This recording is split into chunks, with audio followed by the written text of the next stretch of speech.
هو يحيى السوري، كنت عايش بالمغرب. دوبني مخي محمد السادس، والله العظيم. انا كنت عايش بالمغرب 9 سنين، عشت بوجدة، عشت انا كانت جوزتي مغربيه من حد اولاد فرج دكاليه الاصل. يعني انا يوم ما طلعت على المغرب كنت عايش بالتطوان. تضايقت على معامله محمد السادس لشعبه، لانه كثير كثير كثير كثير. انا يوم ما طلعت قالوا لي انه هذا امير المؤمنين بالمغرب، انا صدقت انه هو امير المؤمنين. بس يوم ما شفت انا انه عم بيلعب قمار انا بالرباط، بيقولوا انه امير المؤمنين بيلعب قمار، ما تحمل مخي انا هذا الشيء. قالوا لي انه بيلعب قمار، بس نزلت على الرباط وشفته والله العظيم اغنى ثاني ملك بالعالم. هو يعني بيقولوا لك محمد السادس امير المؤمنين، نفس والله العظيم ما في شيء من هذا الشيء. ثاني اغنى رجل بالعالم هو هو ملك محمد السادس ومجوع. اطلع على القنيطره انت، شوف الجوع تاعكم انتم. يحيى، ما هو رايك في الشعب المغربي؟ والله هو الشعب المغربي كثير طيب، كثير كثير طيب، بس الحكومه تاعكم كثير كثير كثير ما شاء الله عليها مزيره عليكم. شحال من مده وانت عايش؟ والله 9 سنين بالمغرب. المدة اللي عشت بها بالضبط؟ بالضبط تقريبا عشت 8 سنين و7 شهور. 8 سنين و7 شهور. 8 سنين و7 شهور. المدن اللي زرتها صراحه 8 سنين و7 شهور. لا، المدن اللي زرتها بالمغرب. والله كل المغرب.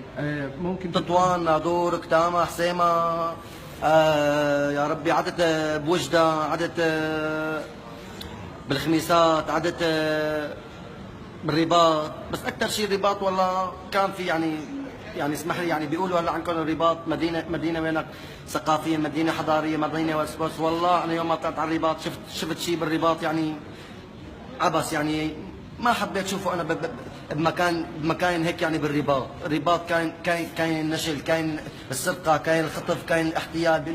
بيقولوا لك يعني ما بعرف، يقول لك هذا ملك ماسك الدوله تاعه. كيف كانت المعامله بتاعت المغاربه والمعامله بتاعت المخزن؟ المعامله كمغاربه وكاصدقاء وكشعب. هلا المعامله الشعب طيبه. انت بالنسبه لك كسوري كيف كانت رايك؟ والله العظيم، هي والله العظيم يمين ثلاثه. معامله المغاربه للشعب، شعب المغرب يعني بين بعضهم طيبه، بس الحكومه للشعب بنوم عباس. بيشوفوك انت مثلا انا من الحكومه وانت مثلا من الشعب المغربي، بيقولوا لك كثير يعني ما عم بعرف شلون بدي اتعامل معك يعني. والقوات كيف كانت متعامله معاكم؟ والله القوات انا انسجنت والله بالرباط. سجنت تقريبا شي 9 شهور. الله يخلي لي اياها جوزتي. والمعامله كيف كانت؟ والله معامله بتبكي يعني. لا صراحه والله العظيم. يكبوا علي مي بارده، يضربوني بالكهرباء في الصبح. والله العظيم. حتى يجيني الكهرباء عتاع الراجل. فين كنت انت معتقل؟ والله بالرباط. باي سجن؟ والله نسيت شو اسمه بالرباط. لا صراحه والله العظيم ما نسيت والله شو اسمه. قد ما اكلت القتل طلعت نسيت شو اسمه السجن اللي كنت قاعد فيه. يعني الحكومه قديش انا سوري، بيقولوا حكم السوري ظالم، بس والله قسما بالله ال9 شهور اللي نمتهم بالمغرب انا ما شفتهم بحياتي بسوريا، قسما بالله. داكور. حاجه بغيت نعرفها الله يخليك. تفضل. انت متزوج مغربيه، متزوج على المغرب ولا؟ متزوج مغربيه اصليه. مغربيه منين؟ من اصل ال زمور دكاليه. ايه بالوادي الخميسات اسمه. الله يخليك. الله يسلمك. بدي اعرف كيف كانت تجربتك بالمغرب؟ يعني تجربتي بالمغرب من نهار دخلت منين؟ على الجزائر؟ لا دخلت والله من طريق الجزائر وجدة، بعدين فت المغرب. بس انا يوم ما كنت فت المغرب انا كان امنية حياتي بالمغرب. والله شوف الملك قالوا لي يعني الملك طيب، قالوا لي يعني كلموني انا هذا الشيء. بس الحاشيه اللي قدام الملك بيتكلموا هذا الشيء والشعب بيتكلم شيء ثاني. بس المظاهر على الملك تبعهم قالوا لي بالموكب.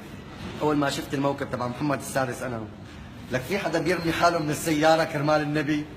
انا شفت موكب محمد السادس ماشي 80 المرافقة تبعه زت حاله من السيارة. أول مرة شفت مسطي، ما هبلت مخي. أنا كنت أطلع أشتغل بالمغرب، الشغل الحمد لله يعني. وقالت لي مرتي اطلع أنا بفتح لك مشروع بالمغرب درب السلطان، بشتغل نتعاون أنا وياه. بس الحكومة زيرتها علي والله شوي يعني. الحكومة المغربية كثير تعبانة. ايش كتقول للسوريين اللي مشوا بالمغرب؟ هلا السوريين اللي قاعدين بالمغرب، وش تطلب من النظام المخزني اللي بيعامل السوريين معامله قاسيه ولا؟ والله يعني ما عم بعرف شلون بدي اقول لك اياهم. انا واحد سوري يعني. انا لو حبيت المغرب ما كنت طلعت منه. هي المغرب حلوه وكثير بتجنن، بس الحكومه تبعها كثير تعبانه. شكرا اخي. اهلا وسهلا شكرا فيكم. شكرا. نورت.